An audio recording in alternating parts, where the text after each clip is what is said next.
I wanted like big accomplished mentors for the entertainment industry, right? I was like, I don't know these people. I want to know these people, right? I want to learn from them as an actor. I want to connect with them, but I didn't know them to like send them a message. So I started with LinkedIn. Hello, and welcome to Podcast Coaching with Christine, a resource for growth, motivation, and community for podcasters. I'm your host, Christine O'Donnell. I'm an Emmy-nominated TV journalist and podcast producer. And this podcast is for independent podcasters because you know what, guys? Podcasting is hard and sometimes we need a little coaching. So that's what we do here. Each week, I interview someone who has an exceptional story and talent that will help independent podcasters to grow their shows. On this week's episode, I'm going to be interviewing someone who I know so much better now in like compared to when we actually conducted this interview. So it's definitely interesting to listen back and I enjoy this person so much because she is, well, incredible, one, two, driven, motivating, inspirational, and she has a huge show. Her show is called Mentors on the Mic, and it is one of, I believe, the top 30 ranked entertainment podcasts in the United States right now. She interviews filmmakers because she recently interviewed the creator of Friends. Yes, Friends with Rachel and Ross. So she's just an incredible woman interviewer, and she brings so much value to my community of Brightsiders. So I am honored to have worked with her and learned from her and, seen how far like she's come in just a few short months.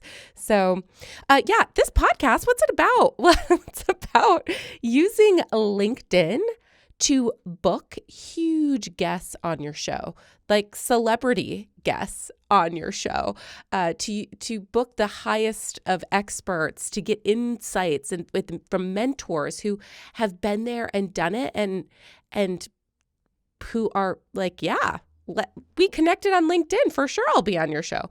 So we are going to talk about all of that on this week's episode with Michelle Miller. And so without further ado, I'm going to just, here it is. Hello and welcome to the show, everyone. Today I have a communications teacher, a actress, and host of Mentors on the Mic here to talk with us about how to book big talent on your podcast by leveraging the community you already have. So this should come to us so simply, but so many of us just forget that we already have a community that we can reach out to and be like, hey, could you be on my podcast? Or maybe you could help somebody else book a high-end guest. So Michelle Miller, thank you so much for being on the show with us. Thank you so much for having me. I'm so happy to be here. Well, Michelle and I met through a mutual friend now, Megan Accardo. She's the host of Power Your Purpose, and she started doing like a little mastermind. And it's so great. I'm so grateful for it. I love it. It's a great like group of people, of women, really. Yeah. Totally is. And I'm really thankful to her for starting that and connecting us. So let's talk about this subject matter because you, as a podcaster, can book some really powerful people to be on your show, and you might not realize it because sometimes we forget about the community we already have. So right. Where should we start? So it's a great question. So I always like to tell people to start with like the existing communities, just to list them out that they belong to. So high school, if you went to college, if you even went further than that, I didn't. I stopped at college, but some people have grad school, even their church, even their synagogue, even just any sort of community that you grew up with, a camp maybe, some sort of program that you did when you were younger, any sort of community that you've either joined at one point or another. and start with that. So start listing those. And then I would go straight to LinkedIn. That's what I always tell people. Go straight to LinkedIn and start plugging in the filters for your search. Start plugging in the names of the communities, right? So you put in, for example, I went to Brandeis University, not known for the particular guests that I wanted. I wanted like big accomplished mentors for the entertainment industry, right? I was like, I don't know these people. I want to know these people, right? I want to learn from them as an actor. I want to connect with them, but I didn't know them to like send them a message. So I started with LinkedIn. And I started looking at my college, which is not known for entertainment. I have to preface that. And I started finding people who had gone to Brandeis at some point or another. And I would start typing in names of roles. I'd be like, oh, I'd like a producer. I'd like a director. I'd like someone who works at Netflix. I'd like someone who works at such and such. And slowly but surely, those names would pop up. And then I'd figure out how to contact them. I could write to them on LinkedIn. I could find them on social media. Often you'd have a website you could reach them at, or maybe an email address that's available to the public. And I would start writing to them. And that's how I really started getting my first guests. That, and I would look at the particular directory. So for example, with Brandeis, no one really knows. I've talked to so many alum and they're unaware that there was a Brandeis directory that you have to sign up for. So I signed up for this directory. I like went in and I started being able to search again in the industry within particular roles, within particular names of companies, of agencies. So the same thing I did on LinkedIn, and I found people and I reached out to them. The reason why this is so great is because people actually want to help if they're feeling that there's a kinship within the community that they belong to. Oh, you went to the same camp as I did? I love that camp. Yeah, sure. I'll be on your podcast. I'll be on this thing with you. Oh, you went to the same school. I really haven't done anything for them, but yeah, I could give you 45 minutes or an hour of my time. And I started to feel like I got more yeses. I got more yeses from the people who we had mutual communities with. Even if I didn't know them, even if I had no connection to them other than that community itself, which some of them would say, I don't even want to be associated with Brandeis. I didn't love that. Some people said great things about the school, but some were like, this is nothing to do with Brandeis, right? But I'll help you, but I'll be on this podcast. As long as it's not for Brandeis, it's for you, Michelle. And I'd be like, I don't care. Sure. That's fine. So who are some of the guests that you've gotten on your show that you are most proud of that people are like, wow, how did she know that person? This is really hard because I can say every single guest, I am so grateful because I really have gotten incredible guests, but I've gotten them in different ways. The ones I got from the way I just explained. So one was Stan Brooks, who's this big Emmy-winning producer. I think he has like 75 credits of films and TV shows in his name. He just directed Agents of S.H.I.E.L.D. He produced many, and he had great stories because he started off, my whole podcast is really how you started and how you moved up. So I always start from the beginning of what was their first job in entertainment? And his first job was in the mailroom. So it was so cool to hear how he moved up from the mailroom and like the advice he got on the way that like got him to where he is now, which is directing and producing big projects. And so that was really cool.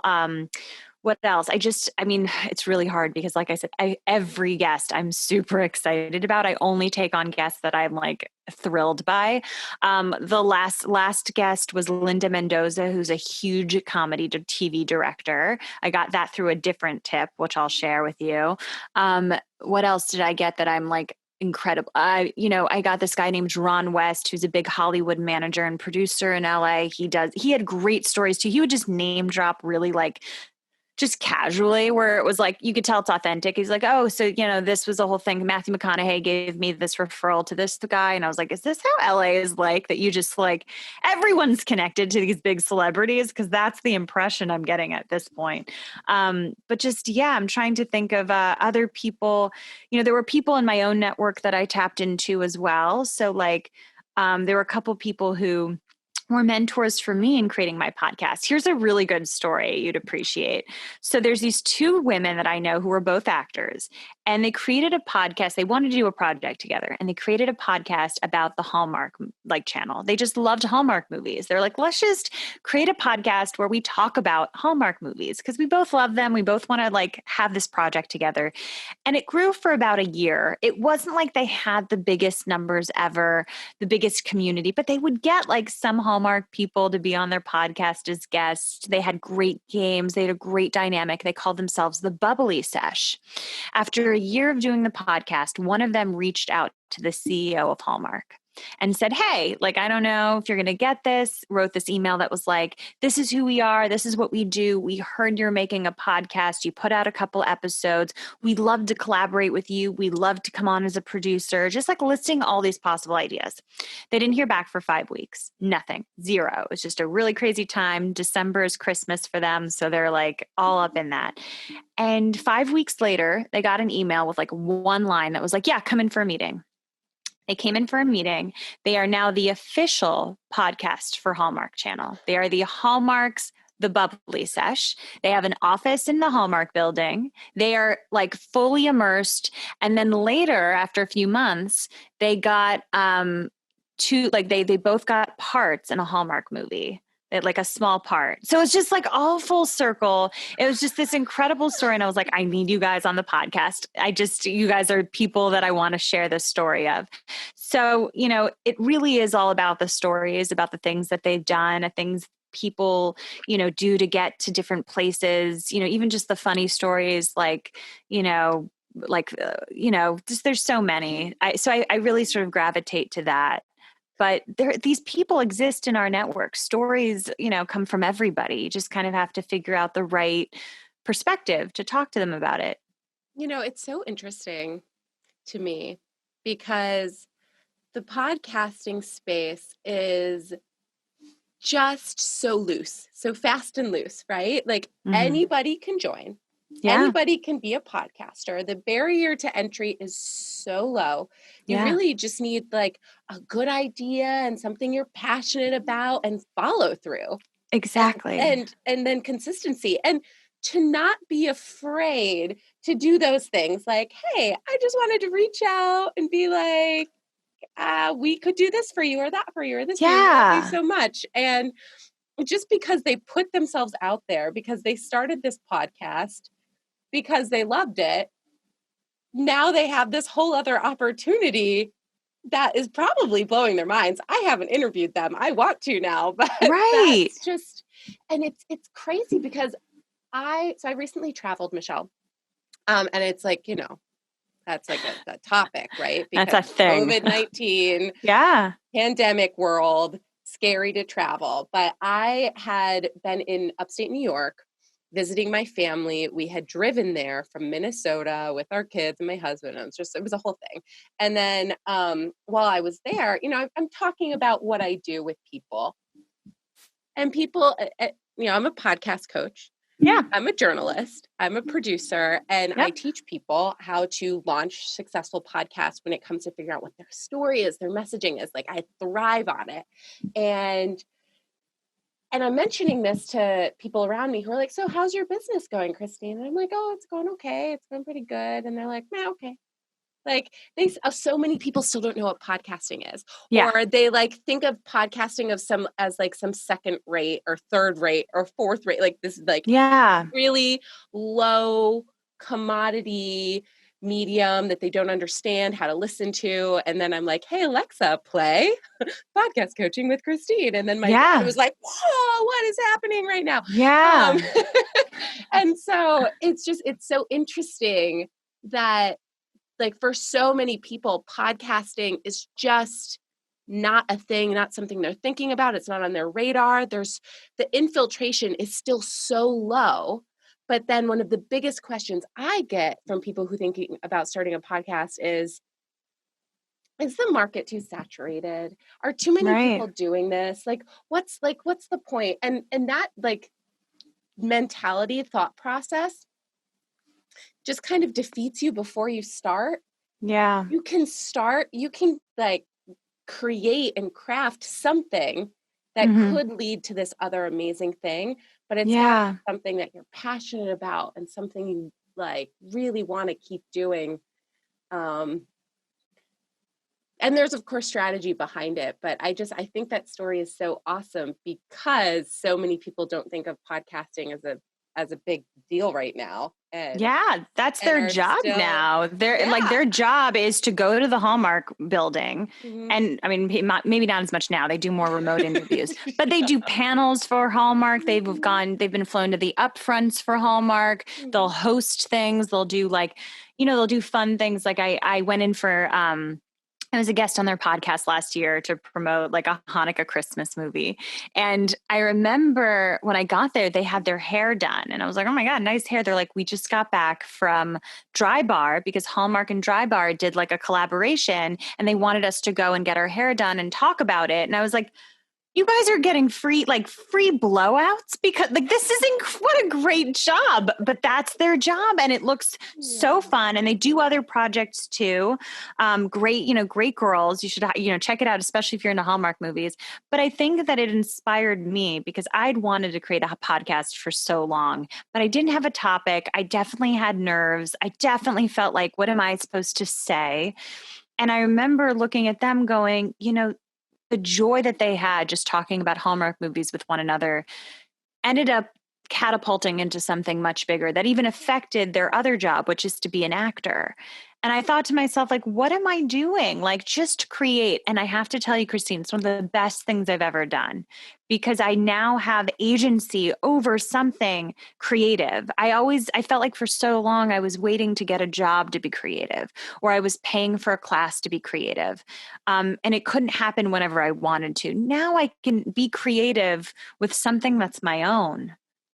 So I highly recommend if you have any desire to do a podcast, just give yourself a date and just do it. Like do some practice and some research and do whatever it is, that you need to do, but give yourself a time and just do it because, it's just why not? You have the control over it when you're doing it yourself. Yeah. And there is not one person that I've spoken to who's like, who regrets it, because Yeah. the podcast, I mean, a lot of people hope that they can monetize their podcast pretty quickly, and there are Yeah. strategies to do that.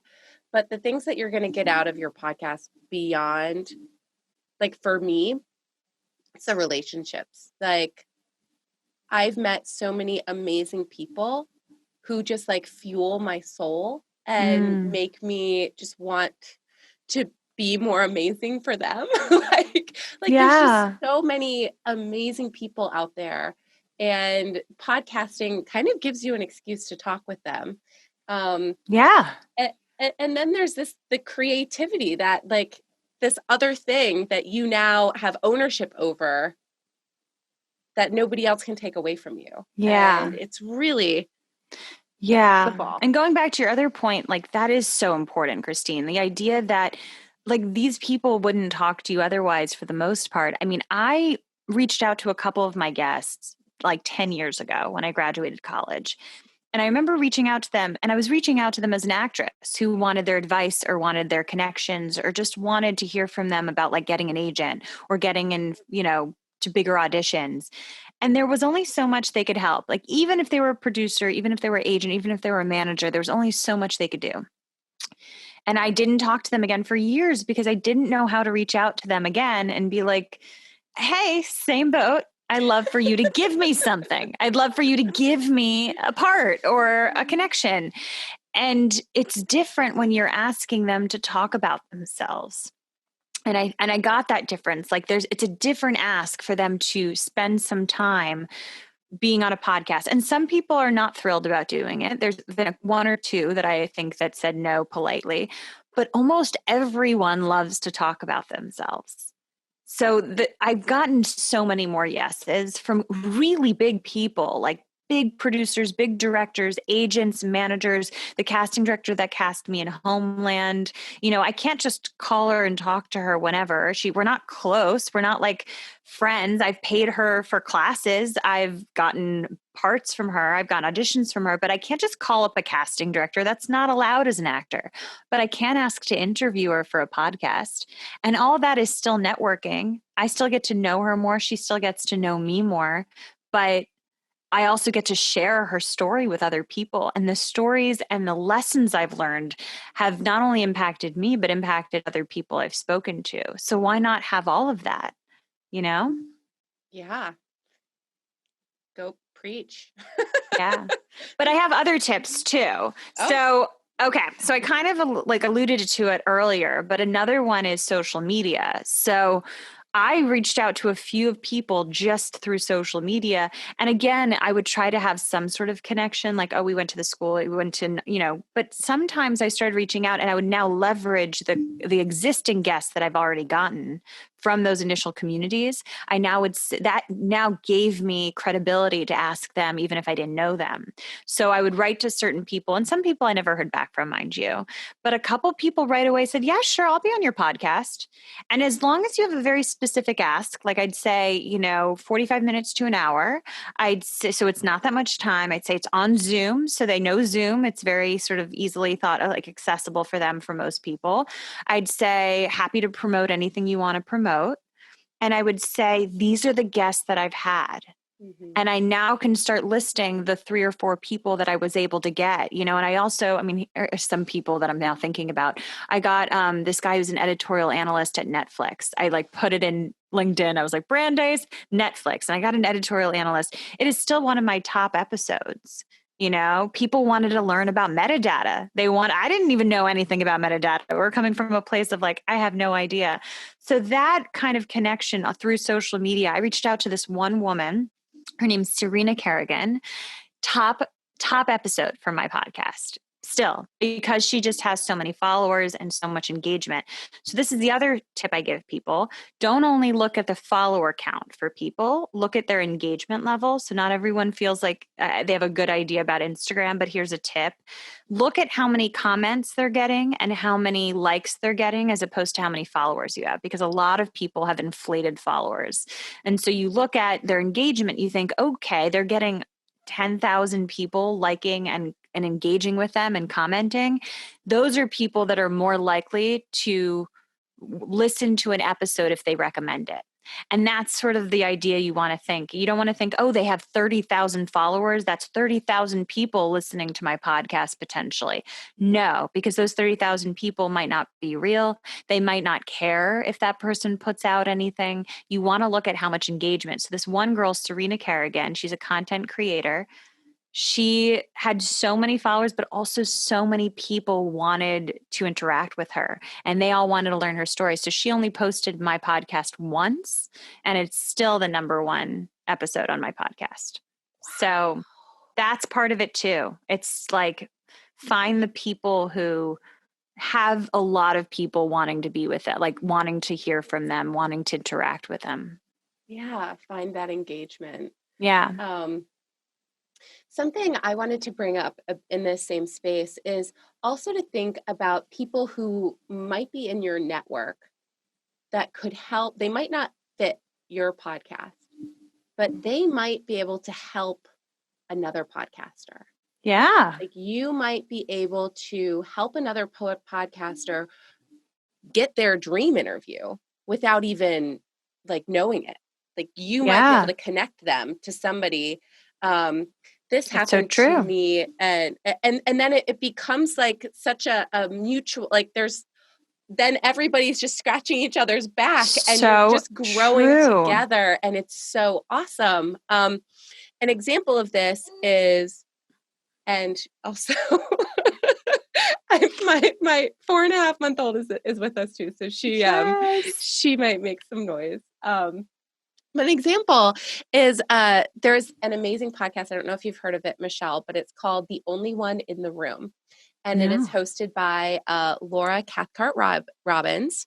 And she is an amazing interviewer. She's an amazing talent. And she features people who have a story about how they were the only one in the room like them at one point in their lives. And her whole podcast idea started from, she went to a writer's retreat and she realized she was the only Black woman in this room of hundreds of people.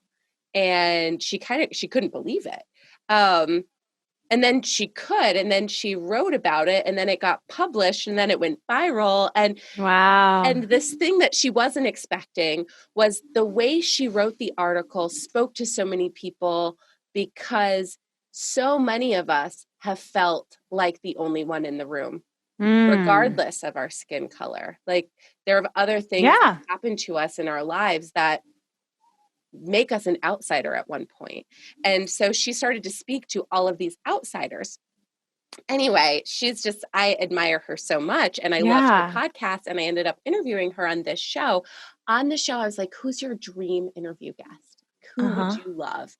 And she said, like, well, Brad Pitt. Like, that'd be awesome. I can't hook her up with Brad Pitt. But somebody who was in my network who would not be a good fit for podcast coaching with Christine, who I imagine might have a story that could fit for her show and maybe make her like get one step closer to booking Brad Pitt one day, is Randy Jackson. I happen to be connected with him like through my community in kind of some weird ways. And I was like, I wonder if I reach out, if I can help her book him. And it worked, and it happened. Wow. And so it was, he's not on my show. Darn. But he was a really great guest for her. And it's a episode that I'll have to check that out. And then, gosh, poor Laura, the first recording they did, Michelle, didn't happen. Like, there was a glitch, and so she had to re-record with him. Oh God, it was like her worst nightmare, right? But this happens to everyone. So if it happens, it happens to everyone. Just sad that it happened with that one. I know. So awesome. You hope it's going to be someone you can easily reschedule, and it's not a problem. Yeah, but this wasn't That's a great story. But yes. Yeah, but I have a similar one. So the way I got my last guest, Linda Mendoza, I'd never met her, not connected with her. She's not in any of my networks. And a friend of mine who is an actress, she has a one-woman show. Highly recommend it. Betty Davis, her name's Jessica Scher. And she does this really great one-woman show. She plays Betty Davis. She's fantastic. And she and I would just go back and forth. We're sort of creating and marketing projects, my podcast and her show. And we decided we were going to hold each other accountable. Like, every day we would each reach out to people. I would reach out to guests, and she would reach out to people who could see her show right on Zoom. And so every day we check in with each other. Oh, who did you write to? Oh, who did you write to? And it was this really fun thing we each had. And she reached out to this comedy director named Linda Mendoza, and Linda responded and went to see her show. And I was like, good on you. So happy for you. She goes, she should also be on your podcast. And I was like, you think? Do you think she would? She's like, why not? Let's ask her. So she connected me to Linda, and Linda said yes. And that's how she was our final guest on my first season of my podcast. And that stuff works. It's this idea of, making a connection for one person or just being there for the other person. And I also, in turn, by the way, gave her connections to the guests on my podcast and introduced her to people who have been talking to her. But it's just like, yeah, you're totally right. It's about that, connection and helping each other, and just, you never know where that'll go. Yeah. So awesome. So if you're listening, I would say, don't be afraid to tell people who your dream interview is. Yes. I know someone who has a spreadsheet, in their like signature that says, here's all of my dream interview guests for my podcast. If you know anyone, please that's smart. Put their contact information or email it to me. But this is my spreadsheet of everybody I would love. Wow. To get on my show. So if you can help me out. I wonder, does it work? Yeah. Has she gotten some big that's amazing. Mm-hmm. So it's kind of it's just putting it out into the universe. Like, hey, instead of Yeah. like, go to my website or go to this, it's like, hey, check out my spreadsheet. If you know anybody below, please let me know. Yeah. Well, that kind of goes into another tip, which is ask your guests for recommendations too. Mm, You know what I mean? yeah. I've asked guests being like, it was so great having you on. Do you have any recommendations? And my first one, Stan Brooks, gave me two big people in the industry. One was in more media and one was a big producer named Damon Lee. And I contacted them and for other guests, the same thing. Like I had one guest, Adina Pitt, she's the vice president of Cartoon Network. She also is a Brandeis alum. I also had her husband on, who's a big production manager in TV and film in New York. And they sort of in their network, also Brandeis, but I didn't know them and they weren't on the directory and they're not on LinkedIn. So I would never have known. But they in their network had big TV directors and producers. So I got the executive producer for Madam Secretary on my podcast from that. That was big. I mean, he's fantastic. And then Jason Enzler, who's a big TV director, and he currently is working on the second season of Love Victor on Hulu, right? So he's currently filming that. So I got that, like, it was just amazing. But all of that was just recommendations from other people. Yeah. So if you are listening to this and you haven't checked out Mentors on the Mic yet, Yes. and you want to hear these amazing stories about people in the entertainment industry and how they got to where they are now, you've got to check out Michelle's podcast. Like this. Thanks. I mean, gosh, those are some amazing guests. And it is the thing I really love about podcasting is, again, the relationships that you make when you are face to face with someone for 45 minutes and you just 100%. get to learn more about them, learn about what they want. And if you can help them reach their goals, then I mean, that's just an amazing thing that only you can do for them. Yeah. So yeah. And don't be afraid, don't be afraid that most of the people do end up saying yes, especially if you really outline for them, like, what is what's the commitment, right? So if you're just saying it's 45 minutes to an hour, we're on Zoom, we're just talking about your life. Sorry, I have this like on the video, you're going to see this. Like I have these like it's from the window, but there's like the shade it's hitting me in a particular way. It's got like a line of sunlight coming down my face. yeah, So I hope you appreciate burn. I know, right? Especially oh God, that'd be so unfortunate to explain to people.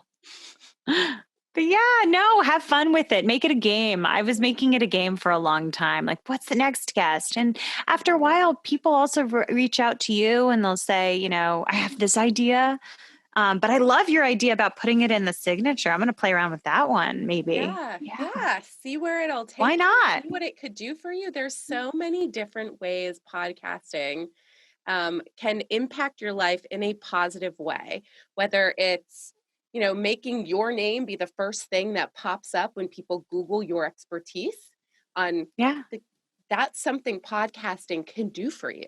Right. If it's, finding an offer to monetize at some point, creating a free gift for every single, person who listens to your podcast. Like there's so many, like if you just put all of the tips from all of your podcasts together, that's so much valuable information. Yeah.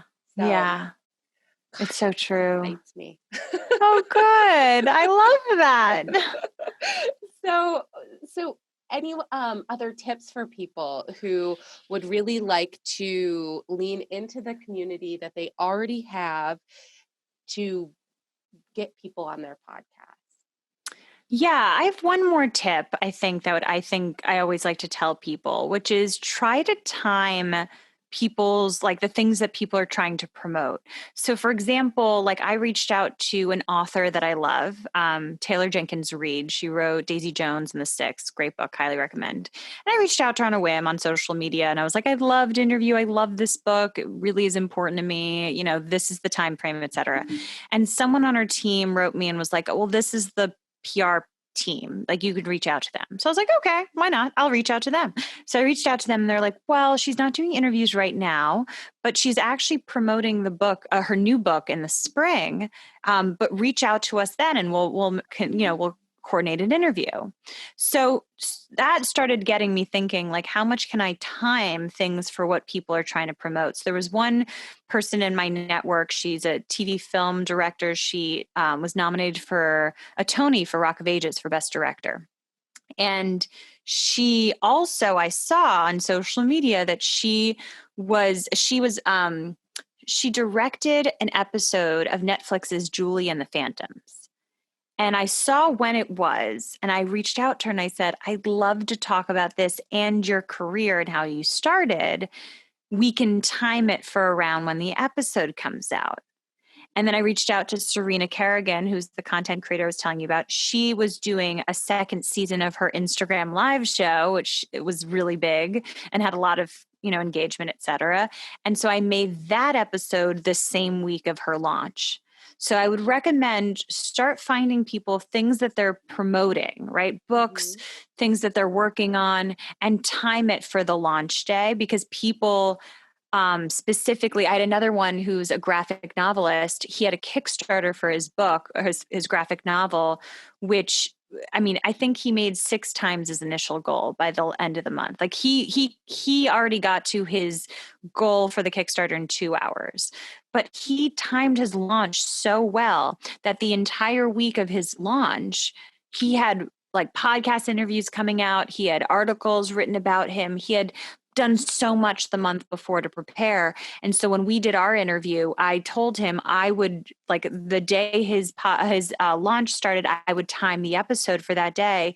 And it was part of his huge launch. I don't think, it might have helped a little bit in getting to his goal, but I started to realize, like, people are more likely to want to be part of a podcast if they know it's in support of something that they need. So start looking for what people are promoting and start timing it. So you could be like, hey, it's coming out in a month. I'd love to interview you and time the episode for the launch of that project. Another tip for that is look at publishers, book publishers, like Yes. HarperCollins or HarperCollins. Yeah. Go to their page and see what's coming soon. Yep. What will be released soon, because insider tip, one of the things that all book publishers do is they work really hard to get their authors on at least 50 podcasts. There you go. So, because of the micro engagements, because smaller engagements are so powerful when it comes to a podcaster saying, hey, check out this book. It's amazing. It's going to blow your mind. It changed my life. Podcast advertising is huge right now. Yeah. It's a huge industry. It's growing. I know podcasters don't love ads, but the engagement in podcasts is so high that book publishers are looking constantly to get their authors in podcasts. So you don't have to have a huge podcast. So you can also go to Amazon and they have a section where it says, like, new releases or coming soon, or and a lot of these books you can, purchase ahead of time. There's a wait list. And also you could ask them to send you an advanced copy. If you're getting, if you're saying, listen, I'd like to time the launch for the launch of your book, can I get a copy ahead of time so I could talk to them about it? You know what I mean? That sort of thing. Yeah. That's a great tip. Mm-hmm. And you're starting to see it more and more. Like Matthew McConaughey just put out his book, Green Lights. He was on all the major podcasts. Like all of the major entertainment related podcasts with actors, with people, he was on all of them talking about his book. I was impressed, but it also made me realize, you're right, podcasts are a huge part of people's promotions, especially now when you can't do as many talk shows as easily, when you can't go on everybody's, this is another medium for them to get their book. And I love it. I love your advice. That's a great tip. Michelle, you should reach out to him. Yeah, I should. I wonder if it's already past the point of wanting to promote his podcast, his book, but it's worth it. I think I might just try it. Why not? Right. At some point you just get a little like time. That's People are looking for true. Christmas gifts. New year, This new is a you, Christmas gift for January. the world. Can you give a Christmas gift to a stranger? Yes, exactly. I, I, I mean, why not? I think it's why not? I think why Yeah. not? So, Yeah. well, is there anything, Michelle, that I haven't asked you that you'd like to share? No, I think that's it. It was so great to be on. I think you're fantastic. I love your podcast. I reached out to, I was like, I think I have a good idea for people. Like, I think this would work. And I spoke about this at a podcast festival at Podfest, I think it's called. And so I did a whole thing and I was like, I might as well. I mean, what else am I going to do with this information now? Like, so I felt like I'm so grateful for you letting me talk about this stuff. Well, thank you for sharing it. And has VidFest happened? It did. It already It happened. did. I presented at VidFest on-camera presence, like how to achieve on-camera presence. And that was really fun. Yeah. So there's so many different things. Yeah, it's been really great. I love it. Well, if you would like to learn more about Michelle, make sure to check out the show notes, and there will be a link to Yes. her podcast, Mentors on the Mic. And is there any place else we should send people? Perhaps your Instagram? Instagram, yeah, at Michelle Simone Miller and at Mentors on the Mic. Either one. I have all my information there. Yeah. Okay, guys, thank you so much for listening to another episode of Podcast Coaching with Christine, because you know what? Podcasting is hard and sometimes we need a little coaching. This podcast is all about providing growth, inspiration, and community for podcasters. So what does that mean? Well, if you'd like more insights on how to grow your podcast, if you'd like to join my community of amazing, like-minded podcasters who are actively making a difference in the world with their shows, but they're also making a difference in each other's lives through support. You know, we do monthly events where we just chat with each other. It's kind of like support group sessions, which are just so nice. We also do expert events where we learn the ins and outs of the industry. There's usually at least one expert event, either hosted by myself or I will bring in an expert to share some amazing insights on what you can do to grow your show. And these are workshops. These are hands-on events where you also are going to get to talk to the expert. For example, next week, we have Rob Greenlee from Libsyn coming in to talk to us about whether or not you should do the Apple Podcast paid subscription offer option. So if you're curious about whether or not, Apple Podcasts' new paid subscription is a good place for you to start putting out bonus episodes, or if you should keep those bonus episodes behind your own personal paywall with a membership like Glow, which is it's a Libsyn feature, but there are other memberships as well. So anyway, we're going to be having him here to talk about it. So if you'd like more information about any of that, you guys head to my website, christine-o'donnell.com. There's a bunch of free podcasting resources there, and you can gain access to my membership, events that we have coming up, and it's just a good time. So thank you again for listening to this week's episode. And for more information, like I said, go to christine-o'donnell.com.